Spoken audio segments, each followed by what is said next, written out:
Assalamualaikum warahmatullahi wabarakatuh.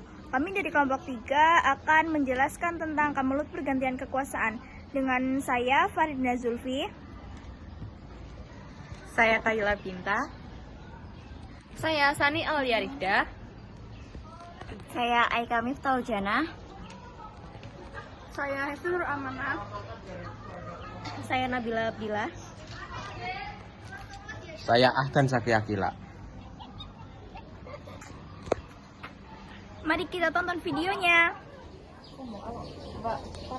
Halo teman-teman, di sini kami akan membaca tentang Kamelut Pergantian Kekuasaan. Jadi kalian tahu nggak sih Kamelut Pergantian Kekuasaan itu apa? Apa San? Tidak tahu. Baca. Oke. Menurut buku ini, dalam sejarah Indonesia terdapat peristiwa yang hingga kini masih memunculkan kontroversi, yaitu pembahasan peristiwa pada malam 30 September 1965 yang menjadi narasi sejarah resmi yang sering disebut G30 SPKI. Bagi masyarakat, peristiwanya itu masih hanya tabu dan sensitif. Banyak pertanyaan yang kemudian muncul terkait seputar peristiwa malam berdarah dan efeknya munculnya. Oke. Pada masa demokrasi terpimpin, Soekarno menetapkan dan menerapkan konsep Nasakom. Apa itu Nasakom? Nasakom itu 3 ideologi jadi satu. Yang pertama tuh ada nasionalis, yang kedua ada agamis, yang ketiga ada komunis. Jadi 3 itu harus sama rata, nggak boleh ada yang harus yang satunya lebih tinggi, satunya lebih rendah gitu. Kenapa sih Soekarno dianggap menjadi sangat dekat sama kubu komunis? Nah, hal ini tuh kelihatan pas Soekarno lebih berpihak ke PKI pas perseteruan kabinet dan tentara itu. Aku mau tanya San. Oke. Apa sih yang dilakukan oleh PKI dalam bidang agraria terkait dengan 7 setan desa? PKI itu melakukan aksi pengambilan paksa tanah dari orang-orang yang disebut 7 setan desa. Kelompok ini tuh terjadi dari tuan tanah jahat, perintah darat, tukang ijon, tengkulak jahat, kapitalis birokrasi desa, pejabat desa jahat, dan bandit. Oh gitu.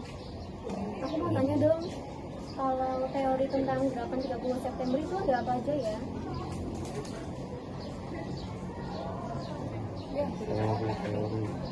Yang pertama teori paling umum tuh ada PKI.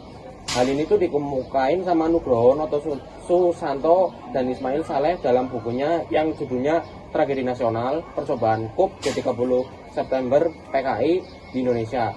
Keberadaan film besutan Arifin Senoer berjudul Penumpasan Pengkhianatan G30 PKI makin memperkuat argumen buku ini. Pada masa Orde Baru, film tersebut selalu tayangkan di televisi setiap malam 30 September.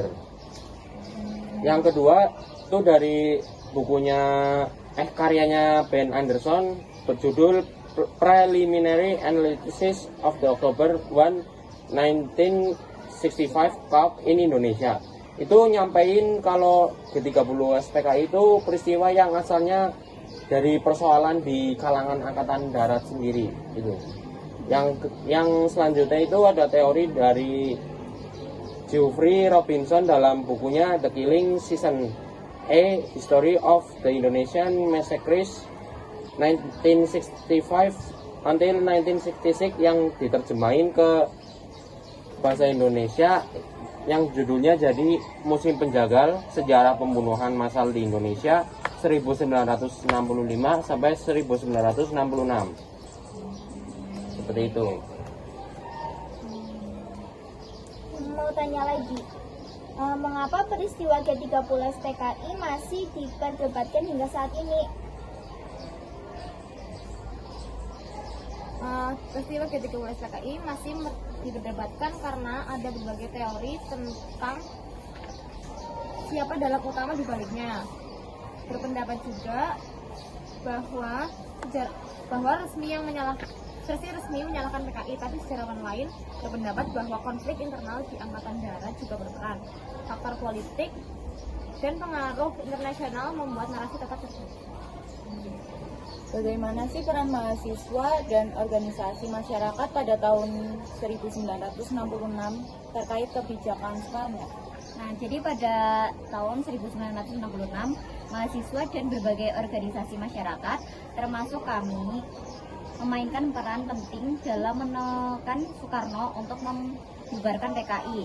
Aksi mereka seperti Tripura atau Tri Tuntutan Rakyat yang berujung pada peralihan kekuasaan dan Soekarno ke Soeharto. Terus yang terakhir, apa dampak pembubaran PKI dan tindakan terhadap kelompok komunis?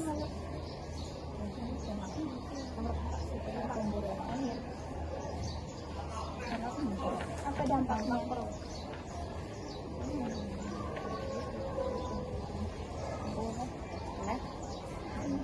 Setelah pembubaran PKI, terjadi penangkapan dan pembunuhan massal terhadap orang-orang yang dianggap simpatisan komunis. Ratusan ribu orang tewas dan ideologi komunisme diberantas di Indonesia, membuka jalan bagi kekuasaan militer di bawah Soeharto. Oh gitu. Oke teman-teman, jadi itu materi tentang Kemelut pergantian kekuasaan. Sekian dari kami. Adios. Assalamualaikum Warahmatullahi Wabarakatuh. Sekian dari kami, maaf apabila videonya terlalu cepat. Seperti halnya dia yang kisahnya singkat namun kenangannya melekat.